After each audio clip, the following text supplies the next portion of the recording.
Pemirsa, reputasi Swiss sebagai jawara pembuat jam tangan telah teruji ratusan tahun. Jenewa menjadi pusatnya, tempat di mana teknik mesin presisi dan keahlian tangan spesialis beradu. Kota Jenewa bukan hanya rumah bagi merek beken dunia, tapi juga kiblat bagi kolektor global.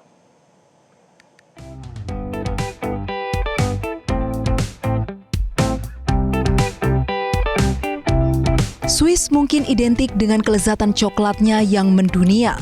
Namun di balik reputasi manis itu, ada satu komoditas yang menjadi tulang punggung ekspor, yakni jam tangan mewah. Ketelitian dan kerja keras yang luar biasa membuat Swiss diakui sebagai pusat jam tangan mewah dunia. Para ahli merakit mesin jam langsung dengan tangan mereka. Mereka berkutat dengan komponen yang ukurannya lebih kecil dari 1 mm, di mana selisih ukuran sekecil rambut pun sangat diperhitungkan. Inilah kerumitan yang menjadi nilai seni tertinggi sebuah jam mekanis. Sejarah industri ini dimulai pada pertengahan tahun 1500-an saat aturan agama melarang perhiasan di Jenewa. Para perajin emas pun beralih membuat jam hingga keahlian ini menyebar ke pedesaan dan menjadi industri raksasa tanpa harus memiliki pabrik modern yang kaku.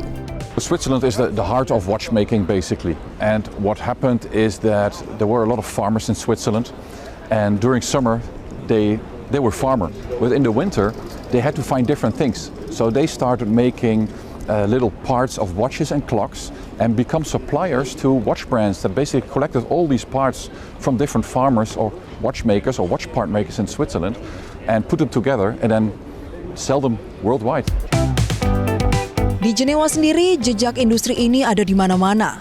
Butik Rolex, Patek Philippe, hingga Omega yang berusia lebih dari seabad berderet di sepanjang jalan. Setiap tahunnya, kota ini juga menjadi magnet bagi dunia lewat ajang Watches and Wonders.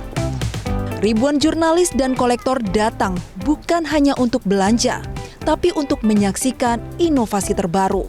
Namun industri ini juga mengalami pasang surut. Ekspor jam tangan Swiss turun 1,7% pada tahun 2025 karena merosotnya permintaan di pasar China. Meski begitu, pasar jam tangan Sultan tidak terganggu. Koleksi seharga 900 juta rupiah ke atas masih terus diminati. Di tengah gejolak ekonomi dunia, bagi Swiss, waktu tetaplah investasi yang tak akan pernah lekang oleh zaman. Jelajahi cara baru mendapatkan informasi. Download Metro TV Extend sekarang.